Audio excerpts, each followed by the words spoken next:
அம்மா கேட்ட அதே கேள்வி, யார் இருக்கா உனக்கு தம்பி, நீ என்ன பண்ணுவ, இவன் என்னங்க பண்ண போகிறான், அவனுக்கு யார் இருக்கான்னு.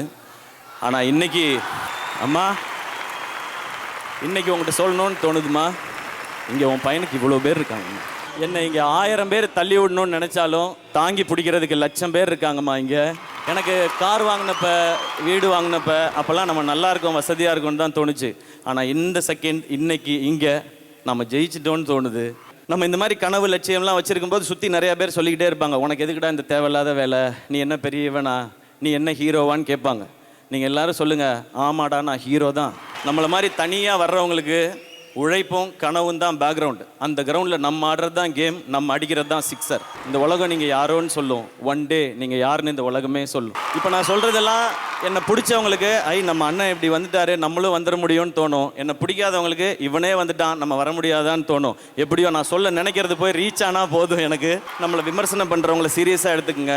நம்ம நல்லாவே இருக்கக்கூடாதுன்னு நினச்சி விமர்சனம் பண்ணுறவங்கள ஜோக்காக எடுத்துக்கங்க.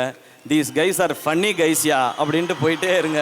முன்னாடி போனவங்களோட பாதையை பாடமாகவும் நமக்கு பின்னாடி வர்றவங்களுக்கு ஒரு பாலமாகவும் இருக்கணும்னு மட்டும் தோணிக்கிட்டே இருக்குது. அப்படி தான் இருப்பேன்னு நான் நம்புகிறேன்.